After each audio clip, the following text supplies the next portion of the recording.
Hello and welcome back to the channel. If you're new here, it's great to have you.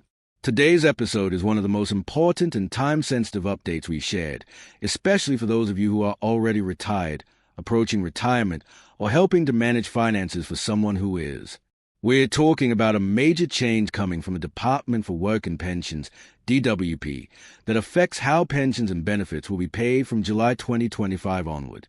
If you're not prepared, these new rules could result in payment disruptions, delays, or even full suspension of your state pension or benefits. So, what's changing exactly?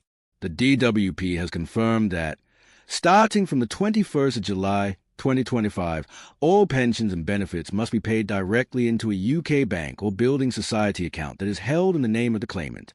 That means, if your pension or benefit currently goes into someone else's account, even if it's a spouse, adult child, carer, or joint account where you aren't listed as an official holder, you'll need to make changes. Otherwise, your payments may be stopped, flagged for manual review, or rerouted only after further identity checks. This isn't just a technical update. It's a major operational shift that's going to impact millions of pensioners, especially those who have relied on others to manage their money due to age, illness, or disability. For decades, many older people have used third-party accounts for convenience or because they found online banking too difficult. But under the new rules, those arrangements could no longer be allowed.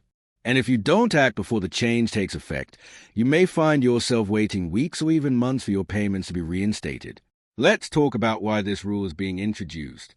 According to the DWP, this is about reducing fraud, protecting vulnerable people, and ensuring that money intended for pensioners or benefit claimants is actually reaching them directly. Sadly, there have been cases where relatives, carers, or others have taken advantage of the elderly by controlling their bank accounts, spending their pension money, or withholding funds. These new requirements are aimed at making sure that the person who's supposed to receive the payment is the one in control of the account. It's a measure of financial safeguarding, but it also comes with strict enforcement and no room for outdated setups. So now, let's get to the heart of this video. What types of bank accounts should you avoid under the new DWP rules? This is a critical question, because even if you think your arrangement is fine, it might actually fall foul of the new regulations.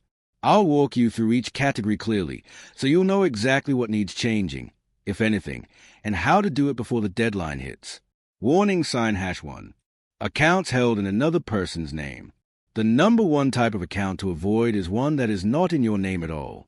If your pension or benefit is going into your son's account, your daughter's account, your spouse's, or anyone else's, even if they are managing your money responsibly, that account will be rejected under the new rules.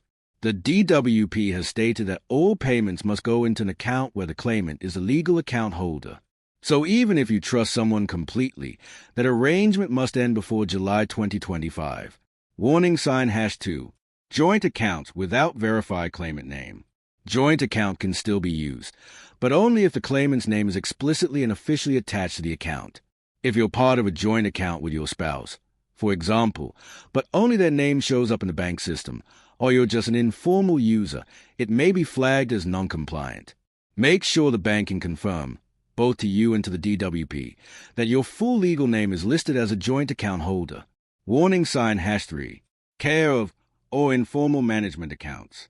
Some pensioners have had their payment directed to accounts held by carers, social workers, or trusted friends, especially in cases of mental health issues, disabilities, or severe cognitive decline. While many of these setups have been done with good intentions, they won't meet the DWP's stricter verification process. If the account is in someone else's name, even if they are acting on your behalf, that payment will likely be suspended unless proper legal arrangements, like power of attorney or appointee status, are made official and documented with the DWP. Warning sign #4. Outdated or closed account types, e.g., post office accounts. If you are still receiving payments into an old post office card account, you're already operating outside of accepted standards. These accounts were officially closed for benefit payments as of late 2022, but some legacy setups may still be in place. The DWP has urged everyone to switch to a mainstream account at a UK bank or building society. If you haven't already done so, now is the time. Warning sign #5.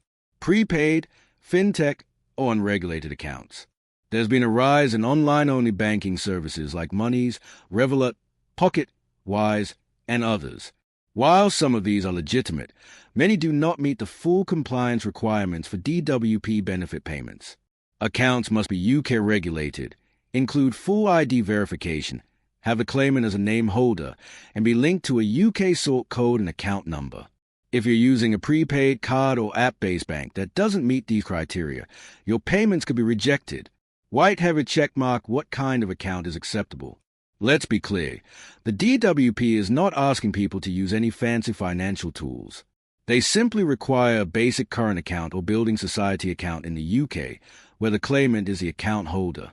Traditional high street banks like Barclays, Halifax, Lloyds, HSBC, Santander, NatWest, and Nationwide are all fully compatible, as long as your name is on the account.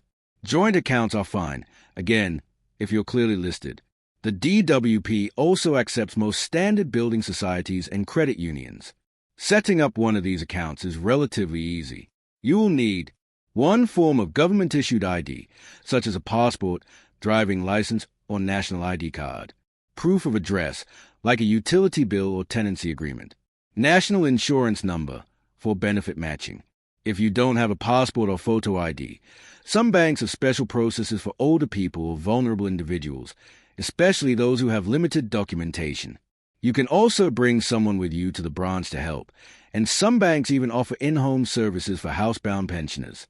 Calendar the timeline, what you need to do and when. The critical date is the 21st of July, 2025. That's when the DWP will begin enforcing the new rule, and it applies to all pensioners and benefit recipients. But don't wait until then. The DWP has already begun reviewing account details and will start contacting people they believe are at risk of non-compliance. If they find a mismatch between your name and your payment account, they'll send a letter, and if you don't respond or make changes in time, your payment could be delayed or paused. So, take a few simple steps now. Check the bank account your DWP payments go into. Make sure your full legal name is listed as the account holder. If you're using a third-party or outdated account, open a new one as soon as possible.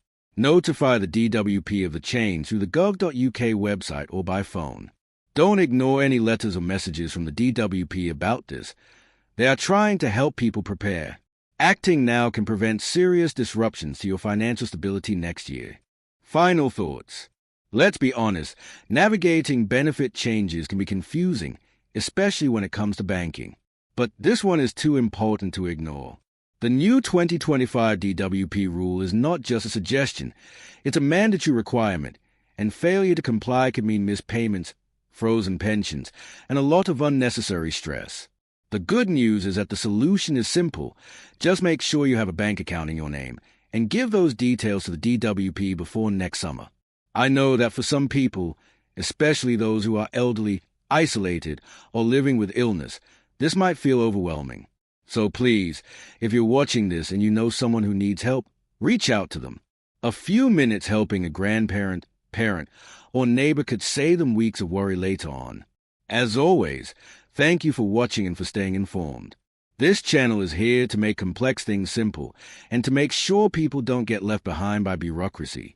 If you found this video helpful, please give it a like, share it with friends or family, and consider subscribing so you don't miss future updates on pensions, benefits, and money matters in the UK.